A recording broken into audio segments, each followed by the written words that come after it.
परिषदेमधले आणि आमच्या नागपूर विभागातले जे जे काही महाराष्ट्र सरकारकडे जे कामं आम्ही प्रस्तावित करतो त्याचं बजेट केलं पाहिजे। जिल्हास्तरीय अधिकाऱ्यांनी जर बजेट योग्य पद्धतीने केलं तर राज्य सरकार आपल्या बजेटमधून नागपूर जिल्ह्याला निधी उपलब्ध करून देईल आणि म्हणून मी आज येणाऱ्या बजेट करता नागपूर जिल्ह्याची काय मागणी आहे, नागपूर शहराची काय मागणी आहे याकरता जिल्हा परिषदेला आलो आहे। सर, अजून पालकमंत्री जाहीर झाले नाही, केव्हापर्यंत पालकमंत्री जाहीर होतील? फार जास्त वाट पाहायची गरज नाही आहे। माननीय देवेंद्रजी फडणवीस साहेबांचा तो मुख्यमंत्र्यांचा अधिकार आहे, पण मला असं वाटतं की 1-2 दिवसामध्ये हा निर्णय नक्की होईल। सर, नागपूर जिल्ह्यामध्ये जात प्रमाणपत्र देण्यासंदर्भात दिरंगाई होता। हिंगणा तालुक्यामध्ये शेषनगरमध्ये अनेक पारधी विद्यार्थिनी अशा आहेत की जे शिक्षण सोडण्याच्या मानसिकतेत पोहोचले, कारण ग्रॅज्युएशन कंप्लीट व्हायला आला मात्र 2-2 वर्ष झाले अर्जावर कारवाई नाही झाली। मी त्यांची आजच बैठक घेणार आहे आणि या बैठकीमध्ये ज्या अधिकाऱ्यांनी पारधी समाजावर जाणीवपूर्वक कास्ट सर्टिफिकेट देण्याकरता अन्याय केला असेल त्यावर निश्चित कारवाई मी करणार आहे। दिरंगाई केली असेल काही अधिकारी, कारवाई करणार आहे। सर, तत्कालीन कृषी मंत्री धनंजय मुंडे यांच्या कार्यकाळामध्ये कृषी विभागातले काही धोरण बदलवले आणि त्यावर आता हायकोर्टानं सरकारला जबाब देखील विचारले नाही। उच्च न्यायालयामध्ये जेव्हा एखादी कुठली केस होते किंवा पिटिशन होते तेव्हा उच्च न्यायालय सरकारला जे काही बाबी विचारतात सरकार योग्य वेळी त्याचे योग्य उत्तर देत असतं। मला वाटतं की सरकार या ठिकाणी जे काही धोरण बदललं असेल किंवा जे काही काळाची गरज असेल सरकार त्याचं उत्तर देईल। सर, ये बताएं कि कल भारतीय जनता पार्टी और संघ की एक महत्वपूर्ण बैठक होने वाली है, मंत्रियों की किन विषयों पे होगी और संघ के तरफ से कौन रहेगा और सरकार के तरफ से क्या मुख्यमंत्री के साथ साथ कौन रहेगा? हमारे विचार परिवार के सारे अधिकारी होते हैं जो हम लोग जो सरकार में चुन के आने के बाद हमारा दायित्व होता है कि आदिवासी विभागों में, सामाजिक न्याय के विभागों में, शैक्षणिक विभागों में ये सारे विषयों पर सरकार का जो भी प्रश्न है समाज के वो प्रश्नों को लेकर एक चर्चा होती रहती है। हर 3-4 महीने में एक बार ऐसी चर्चा होती है। तो ऐसे ही एक हमारे सारे मंत्रियों का परिचय होगा, हमारे सारे मंत्रियों के विभाग में क्या क्या जनता के लिए कर सकते हैं, समाज के लिए कर सकते हैं, आखिरी आदमी के लिए कर सकते हैं, या अभी भी सरकार पहुंची नहीं वहाँ सरकार कैसी पहुंचाई जाए, इसके लिए भी एक निश्चित कार्यक्रम बनता है। तो मुझे लगता है ये बहुत मार्गदर्शनपूर्ण बैठक होती है। इसमें जो मार्गदर्शन मिलता है ये समाज के लिए और राष्ट्र के लिए हितकारक होता है। सर, विपक्ष कह रहा है कल एक दृष्टीने फार महत्वाची बैठक, समन्वय बैठक मानण्यात येते आहे, कारण की अशा बैठकी विधानसभेपूर्वी पण झालेल्या होत्या। महानगरपालिकेच्या स्थानिक स्वराज्य संस्थेच्या निवडणुकीची उद्याच्या बैठकीचा काही संबंध नाही आहे।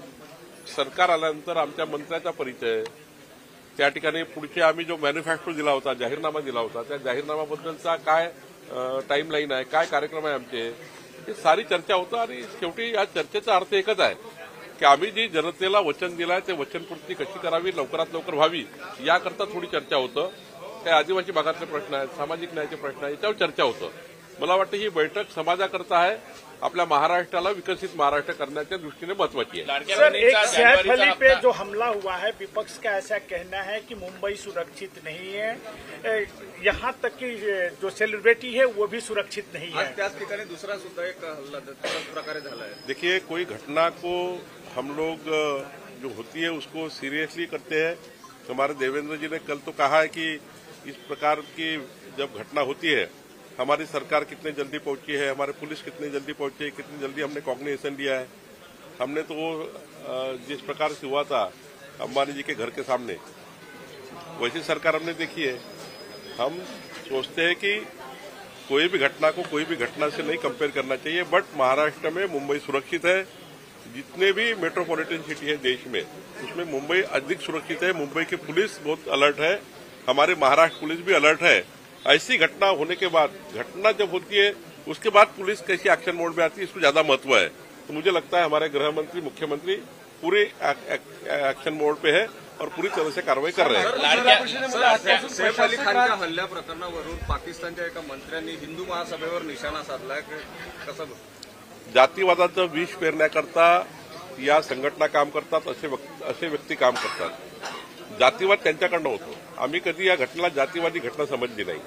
या घटनेमध्ये जे काही आरोपी आहेत जे कुठल्या विचाराचे आहे याच्यावर आपल्याला सरकार काम करत आहे, कुठल्या उद्देशाने गेले आहे, कुठलं उद्दिष्ट होतं हे येईल समोर. पण असे वक्तव्य करून समाजामध्ये तेढ निर्माण करणे आणि महाराष्ट्र अशांत करण्याचे यापूर्वी अनेक विषय झाले आहेत. आणि अशा काही संघटना, असे काही माणसं काम करतात ज्यांना महाराष्ट्र अशांत ठेवायचा आहे, समाजामध्ये वातावरण बिघडवायचं आहे. मला वाटतं याच्याकडे फार लक्ष देऊ नये. लाडक्या बहिणीचा हप्ता 26 जानेवारीपर्यंत मिळेल अशी चर्चा आहे. नाही, मिळणारच आहे, चर्चा नाही, मिळणारच आहे. तारीख 26 तारखेच्या आत. सर, नागपूर जिल्हा परिषद आजपासून प्रशासक लागणार आहे. या आधीच्या कोई पेच नहीं है भाई साहब, कोई पेच नहीं है. पूरे महाराष्ट्र का आकलन करना पड़ता है, किसको कहा दिया जाए, किसको कहा दिया जाए. अलायंस की सरकार है, अलायंस में सबके मत बनाने पड़ते हैं. उनके कार्यकाल में तो बहुत लंबा दुकान था. उनके कार्यकाल में कोई पालक मंत्री, किसका कौन पालक मंत्री है, कौन कहा है, कोई ठिकाना नहीं था. जहाँ पालक मंत्री वहाँ सरकार नहीं, सरकार है तो पालक मंत्री नहीं, दोनों है तो प्रशासन नहीं. ऐसा काम चला है महाविकास आघाड़ी का. तो हमारी सरकार जल्दी ही करेगी और ज्यादा देर नहीं लगेगा. देवेंद्र जी आज कल में निर्णय करेंगे. सर, ये बताएं कि बीड जिल्ह्यामध्ये वेगवेगळ्या गुन्हेगारीच्या घटना थांबत नाही. पुन्हा आज गोळीबाराची घटना अंबेजोगाईमध्ये घडली आहे. मर्डरच्या घटना वाढत आहेत. तिथे बीडमध्ये एक कायदा सुव्यवस्थेची समस्या वेगळ्या पद्धतीने डोकं वळ करत आहे. नाही, ज्या पद्धतीने आतापर्यंत कारवाई झाली आहे त्या पद्धतीची कारवाई फार मोठी आहे. अनेक ज्या ठिकाणी गन लायसन होते त्या गन लायसनवरही त्या ठिकाणी कारवाई झाली आहे. आणि पुढच्या काळात असे गोळीबार करणारे लोक आता फार नाही आहेत. मला वाटतं देवेंद्रजींनी त्याचा पूर्ण दखल घेतली आहे. निश्चित त्याच्यावरही कारवाई होईल. सर, ये बताएं कि कई जिला परिषद अभी भंग हुई है, तो क्या महानगर पालिका जिला परिषद का चुनाव संयुक्त रूप से करेंगे? क्योंकि एक तरफ वन नेशन वन इलेक्शन की बात की जा रही है, तो महाराष्ट्र के जितने भी महानगर पालिका जिला परिषद उनका चुनाव क्या सरकार बीजेपी और आप लोग सोच रहे हैं एक साथ कराने के लिए? देखिए, ये सारा अधिकार राज्य चुनाव आयोग का है. सरकार को जो वहां पर राज्य चुनाव आयोग को जो सपोर्ट करना चाहिए कि चुनाव लेने के लिए क्या क्या हमारे कलेक्टर्स, हमारे सारे प्रशासन वो सारा तैयार है. जब भी सुप्रीम कोर्ट का रिजल्ट आ जाएगा उसके बाद सारी तैयारी करेंगे. मुझे तो राज्य चुनाव तो करना ही पड़ेगा क्योंकि चुनाव तो लेना ही पड़ता है. तो सुप्रीम कोर्ट के रिजल्ट के लिए रुका हुआ है.